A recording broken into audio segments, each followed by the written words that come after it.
Ouais, elle est abondante, cette plante-là. Quand elle pousse, là, elle fait des grands massifs, là.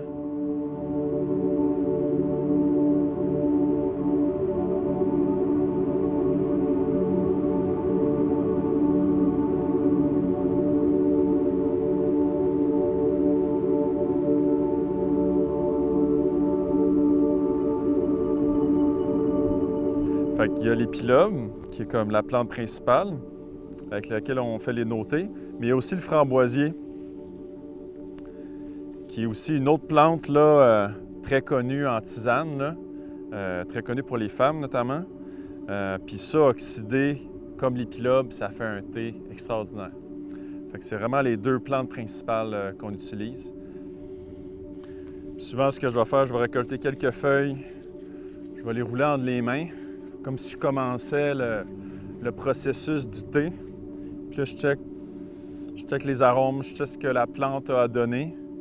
Puis là, après ça, mon travail à l'atelier, c'est comme de décupler cet arôme-là. Comme si elle était cachée. Puis le framboisier, il y a vraiment une belle arôme un peu florale, délicate. Là. C'est vraiment envoûtant. Puis pendant que ça oxyde le framboisier, ça explose, ça embombe dans l'atelier. Là. C'est vraiment l'arôme la plus puissante, plus que l'épilobe. Fait que chaque plante a ses particularités à la cueillette. Chaque plante a ses particularités pendant la transformation. Chaque plante va faire un thé différent. Ils vont se ressembler, ils vont avoir la même rondeur du thé noir, comme il y a en Asie. Mais chaque plante a son profil aromatique. Certaines sont plus florales, d'autres sont un petit peu plus sucrées, d'autres sont un peu plus propres, on va dire. D'autres sont gourmands. Fait que moi, c'est comme dans la vie. Chaque personne a ses particularités. On essaie de s'adapter, les comprendre. Fait que les plantes, c'est vraiment un peu la même chose. Essayer de la comprendre, comment elle va être flétrie, comment elle va être roulée. Fait que oui, on met beaucoup d'emphase sur l'épilobe, mais le framboisier, c'est vraiment le deuxième, là, non loin derrière, qui a beaucoup à offrir.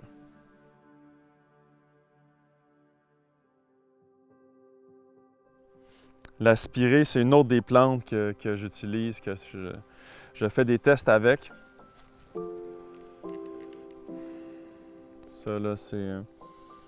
Ça, je me tanne jamais là, de sentir les fleurs, là.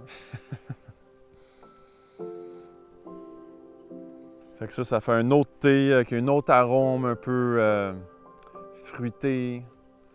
Mais cette plante-là est un peu moins abondante que l'épilobe, là, qui, elle, fait des grands champs. Là. La verge d'or, avant qu'elle devienne en fleur avec ses petits pompons. Elle a une feuille plus fragile que l'épilobe. Elle se fripe plus facilement. Puis ça fait que ça s'oxyde très bien. Puis elle a un petit arôme là, assez corsé, qui fait un thé plus relevé. On est encore en train de faire les tests là-dessus là, pour faire un thé intéressant. Pigamon dioïque. Ah bon. C'est une plante très commune là, au Québec. Là. Ces petits feuillages dentés là.